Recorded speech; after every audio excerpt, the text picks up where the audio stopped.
So sa ngayon ay narito tayo dito sa Landungan kung saan ay ating makakapanin mamaya itong si Senator-elect Christopher Lawrence Bongo. So ngayon ay nagbigay siya ng mensahe dun sa mga nasunugan at sa ngayon din ay patuloy ang kanyang pamahagi nitong mga ayuda dun sa mga biktima ng sunog dito sa Barangay Narsari, Masbate City. At maya-maya makikipag-budol fight naman ito dun sa mga miyembro ng mga tricycle drivers and operators. Mula sa mga pribadong kaibigan, may grocery packs po at pagkain. Kakainin nila dito.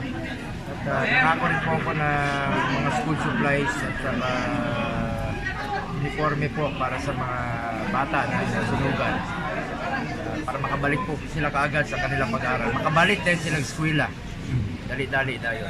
Karon nihangyo po ko, pinakiusapan ko yung mga kasamahan ko dati sa gobyerno tulad ng DTI para po mag-interview dito at magbigay ng livelihood program.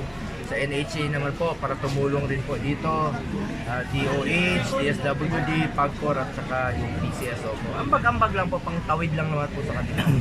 Kaya po ang nakikiusap sa kanila para man lang mabigyan kaagad ng solusyon yung mga problema na tinigay nila. Yung mga pasyente, sabi ko kanina, kung gusto magpagamot sa Maynila, pwede natin ipagamot doon. Ako na po sasalubong sa inyo doon. Sir, paano lang sir sa kwan sir, nung last week sir nagkaroon ng meeting ang lahat ng mga senador na kung saan naroon kayo sir. So pwede bang malaman sir kung anong committee ang napunta sa inyo sir? Sa ngayon po ay ako nire-respeto ko naman ang equity of the incumbent. Subalit wala na pong nakaupo sa Committee on Health kaya binibigay po nila sa akin ito. At isa naman po ito sa aking advokasya at priority ko itong Committee on Health. No? Gusto ko i-improve ang medical services sa buong bansa. Maraming ospital, kulang yung mga kama, nakahilera dyan sa labas ng mga pasyente. So gusto kong bigyan na maayos na higaan sila at hanggang gumaling po sila. Yung ospital na makumpleto at one-stop shop po ang gusto ko. Tulad ng malasakit, meron na tayong 34 na malasakit center sa buong bansa. At hopefully dito sa Masbate magkakaroon na rin po kayo ng malasakit center dito. One-stop shop po ito noong unang panahon. Isang linggo kayo hihingi ng tulong sa iba't ibang ahensya ng gobyerno. Ngayon, isang araw na lang po nandiyan na sa loob ng hospital yung representative ng PCSO, PhilHealth, DOH at DSWD.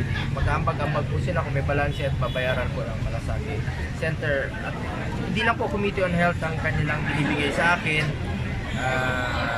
Decision po ito ng majority.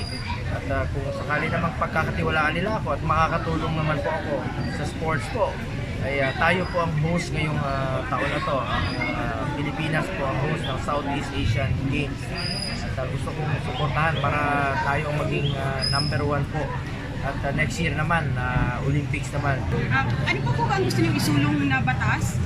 Marami pa, Department of OFW, itong teachers salary nila i-increase natin. No? Isa-isa po ito sa pangako ni Pangulong Duterte. At itong housing, na magkaroon tayo ng long-term plan about housing na huwag tayo magkaroon lang ng squatter sa sariling bayan. May kakataon din po ang ating mga kababayan na magkaroon ng sariling pamamahay. At ito, institutionalize po itong malasakit. Marami pang iba na gusto kong isulong po. At ipagpapatuloy ko rin po yung kampanya ni Pangulong Duterte laban sa korupsyon, laban sa kriminalidad at laban sa illegal na droga. Kung paano po ako makakatulong doon, ay ito po aking isusulong. Saka I will not limit myself to being a legislator only. Hindi ko po matiis na nakakita na po ako mag-pisina, aircon. Mga kababayan po natin ay nandito po kailangan ng tulong. Gusto nilang marinig po ang kanilang mga hinaing po. Gusto kong maparating kaagad at kailangan kay Pangulong Duterte, pangako ko noon na ako magiging tulay ninyo kay Pangulong Duterte. Sir, anong mensahe nyo sir sa mga Masbateño at yung mga biktima, pamilya na nasunugan dito sa siyudad ng Masbate? Mga biktima ng sunog, nandito po ang gobyerno. Ako po, handa po ako magserbisyo sa inyo. Huwag niyo po ako itrato na senador. Isa po akong katulad na lang ninyo, na Pilipino po. So para sa akin, handa na po kami magserbisyo ako. At maraming salamat sa tulong ninyo nung nakaraang eleksyon sa akin dito sa Masbate, sa mga Bisaya dire, daghan kay salamat. Ako isa ko ka Bisaya, taga Davao ra, probinsyano pod ko, ikaluyan sa Ginoo, andam na magserbisyo sa kapwa tao. Sir, aside po doon sa mga nasabi ninyo, ano-ano pa po yung paghahanda ninyo na gagawin sa pag-upo po ninyo ngayon sa Senado? Ayun, ako naman, handang-handa na po ako sa trabahong ito. So, 21 years na po ako nagtatrabaho sa gobyerno, araw-araw na po. Almusal, panangalian at hapunan. Ay, yan po ang aking trabaho. Sir, yung narinig ko kanina doon yung sinabi po niyo na open po kayo sa mga tulong, sa mga sa physical na mga karamdaman. Sino po mga maring contact person po namin? No? Sabi ko si Mayor, pwede niyo lapitan at kung kailangan niyo ipadala doon sa Maynila, kung kailangan ng espesyalista na kailangan nating tulungan, kay Mayor o kay Kapitan na lang po. Ay katatapos lamang natin na kapanalig itong si Senator-elect Christopher Lawrence Bungo. Kaugnay naman dun sa mga katanungan ng local media. So sa ngayon ay papaalis na rin itong si Senator.